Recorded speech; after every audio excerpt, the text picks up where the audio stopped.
Bom, agora eu vou mostrar para vocês o princípio do sweep na equalização numa pista de um instrumento. Aqui eu já tenho alguns plugins, vou desabilitar esses plugins e vou tocar esse bumbo aqui. Vou colocar um equalizador, vou colocar um outro agora. A diferença desse aqui é que eu vou adicionando bandas, dou 2 cliques, esse é um equalizador da FabFilter Pro Q, eu dou 2 cliques e ele já adiciona uma banda. Por padrão ele me coloca um picking, se eu der 2 cliques no centro, se eu for para o canto, ele me coloca um filtro.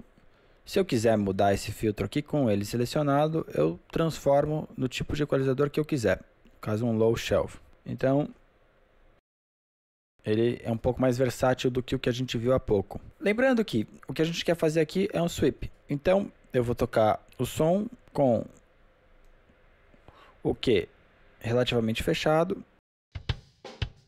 e vou começar a procurar a característica que eu quero. Ok, antes de começar isso, é importante você entender que para você saber qual é a característica que você quer, você tem que saber quais são os motivos para você equalizar. Existem 4 motivos básicos. O primeiro é para corrigir um erro de captação. Então você não captou certos harmônicos ou captou demais certas frequências pelo tipo de microfone que você usou ou pela posição que você colocou o microfone. Então você pode querer compensar ou tirar alguma coisa. Esse seria um dos motivos para você equalizar. O segundo motivo seria para você chegar num timbre de uma referência. Então você escutou o disco tal, aquela é a sua referência de bumbo, você quer chegar mais ou menos próximo àquele bumbo. É lógico que não adianta só o equalizador, muitas vezes você vai precisar também já pensar nisso na captação, já microfonar com o microfone que vai chegar próximo àquele timbre, usar a técnica de microfonação que vai chegar próximo àquele timbre, usar o tipo de instrumento, no caso, não adianta você querer tirar um som de um bumbo de 24 usando um bumbinho de 20. Então um bumbo maior vai ter um grave maior. O terceiro motivo seria você querer imprimir a característica sônica de um equipamento clássico. Por exemplo, nos anos 70 foi aí mais ou menos a era de ouro do áudio. Grande parte dos melhores equipamentos que a gente tem até hoje, que a gente considera como melhores até hoje no áudio, foram muito usados naquela época. Então, como grandes discos foram feitos entre 60 e 80, a gente tem como um bom som, um som que vem daqueles equipamentos. Então até hoje a gente valoriza muito esses equipamentos antigos e cada vez mais surgem simulações desses equipamentos. A gente tem algumas aqui, alguns plugins da Waves, alguns plugins da Native Instruments e várias outras empresas fazem simulações. Muitas vezes a gente não tem um orçamento para poder investir num hardware desse, num equipamento desse. Então as simulações ajudam a gente chegar próximo de uma referência aí, de um equipamento antigo ou de um som mais clássico, mais vintage. Então isso é importante. Você tem em mente também, é um dos motivos para você equalizar. E um outro motivo seria você querer recriar um timbre, modificar um timbre a ponto de recriar ele. Depois que você já tem uma certa experiência como mixador, você vai querer começar a colocar a sua característica, a sua impressão no timbre dos instrumentos. Então você vai começar a equalizar de uma forma única, desenvolver uma personalidade de mixagem, de timbre. Então você pode também querer recriar algum timbre. Então são esses 4 motivos: corrigir um erro de captação, chegar próximo de uma referência, imprimir a característica sônica de um equipamento clássico ou recriar um timbre. Tenha sempre em mente o porquê você está equalizando. Aqui no caso do bumbo, eu posso de repente querer corrigir um erro de captação e ao mesmo tempo recriar um pouquinho o timbre e também chegar próximo de uma referência. Bom, eu sei que bumbo mais moderno costuma ter bastante o som do pirulito, que seria o batedor, né? Então você traz um pouco o som da pele, o que muitos bateristas chamam de kick. Então vamos procurar esse kick.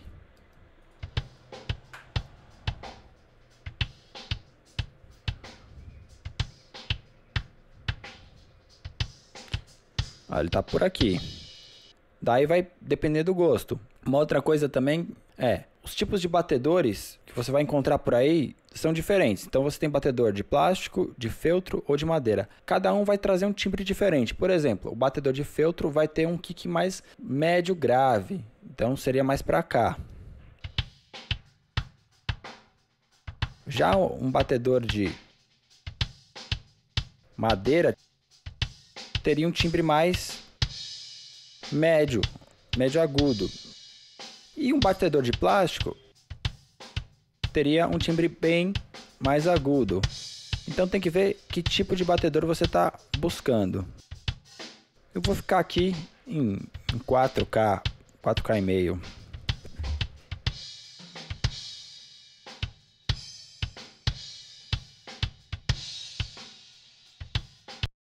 Certo? Vou fechar um pouquinho aqui.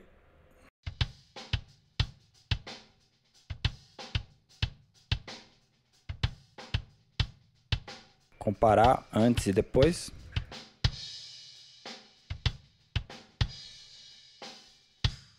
Ótimo. Então eu recriei o timbre de um pirulito mais médio agudo, que seria um pirulito de madeira. O ideal seria colocar um microfone mais próximo para eu captar o som desse pirulito, dessa batida na pele. Um segundo microfone, só para isso. O ideal seria, na hora de gravar, usar esse tipo de pirulito. Agora, se você não fez, você tem como corrigir isso na equalização. Mas é importante você saber o que você quer e conhecer o instrumento, as características do instrumento para conseguir recriar isso. Porque se você não conhece, você não tem como recriar, a não ser que você busque, faça o sweep e busque um timbre que te agrade. Não simplesmente queira simular alguma coisa que deveria ter sido feita na captação. Então, a primeira dica aqui é você praticar bastante captação, microfonação, porque a mixagem já começa lá na captação, na microfonação. Então vamos continuar. Agora, vamos trazer um pouco mais de peso nesse bumbo. Vamos trazer um pouco mais de grave.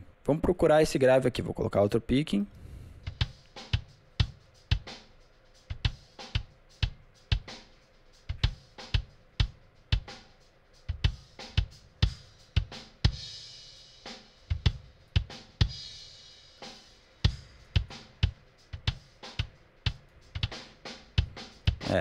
Aqui ficou legal, 70, 60 e poucos hertz. Eu desabilitei ele para a gente ver a diferença dele ligado e desligado.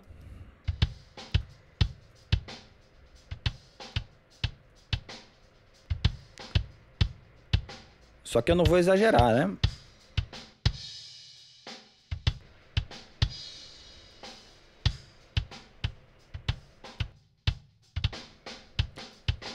Ótimo. Então, eu trouxe um pouquinho mais de grave. Eu poderia ter usado, de repente, um bumbo mais grave. Poderia ter colocado um microfone que captasse mais esse grave. Mas, muitas vezes, o som já chega pronto para você. Você não tem o que fazer. Muitas vezes, você não tinha o equipamento disponível na hora. Então, a gente consegue resolver algumas coisas na mixagem. Já a próxima equalização, eu, em vez de adicionar, eu vou subtrair algumas frequências. Mas lembrando que, mesmo quando eu vou subtrair, eu tenho que fazer o sweep somando para encontrar o que eu não quero. Neste caso, eu quero tirar um médio grave que, além de atrapalhar o grave do próprio bumbo, ele atrapalha o grave de outros instrumentos como o baixo. Então, com o tempo, com a experiência, eu já sei que esse é um grave, esse é um médio grave que eu sempre gosto de tirar. Então, eu vou procurar esse timbre que eu não gosto muito e vou depois tirar para vocês verem como vai ficar.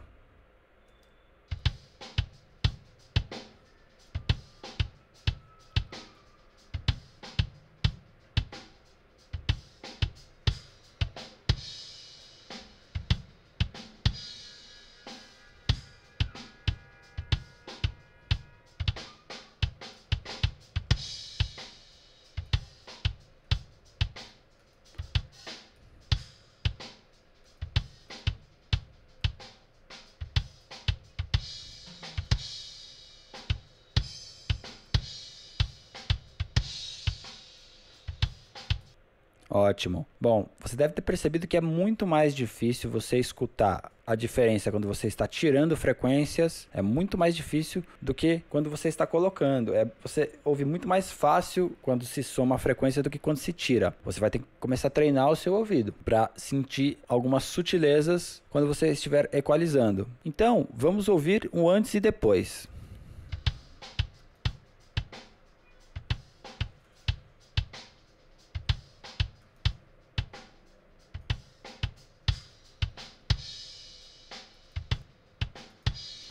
Ótimo. Então, é claro que você tem que sempre conferir como esse instrumento ficou no contexto. Não adianta você só ouvir ele soando bem solado. Ele tem que soar bem junto com baixo, com violão, com todos os outros instrumentos graves que compõem essa mixagem. Aqui eu estou dando para vocês um exemplo de como você vai começar a equalizar. Qual é o seu ponto de partida? Quais são as linhas de raciocínio para uma equalização? E realmente não é fácil. Até você saber o que você quer equalizar e o porquê você está equalizando isso, requer prática, pesquisa e paciência. Eu vou disponibilizar para vocês, junto dos arquivos de exercício, alguns áudios para vocês copiarem a equalização. Então vocês vão ter instrumentos individuais equalizados e os mesmos instrumentos sem equalização. Você vai ter que importar ele no seu software de áudio e tentar copiar essa equalização. Usar um equalizador paramétrico, pode ser um que nem esse aqui da FabFilter ou qualquer outro que você tenha, tá? De pelo menos 4 bandas. Você tem que ter as características que eu mostrei nestes equalizadores, que seria o gain, a frequência e o Q. Você também tem que ter a habilidade de trocar esse cara aqui para shelving, para filtros ou bell. No caso, o bell é o picking. Alguns equalizadores você vai encontrar como bell, alguns como picking, mas é a mesma coisa. Então, esse é um exercício que é totalmente opcional, você não é obrigado a fazer, mas vai te ajudar bastante a começar a equalizar melhor. Mais para frente a gente vai equalizar instrumentos dentro de um contexto. Lembrando que o importante é que você faça essa equalização, principalmente o estudo, usando seu fone de referência. Você pode até usar suas caixas de referência, mas o ideal é que o estudo seja feito com os fones.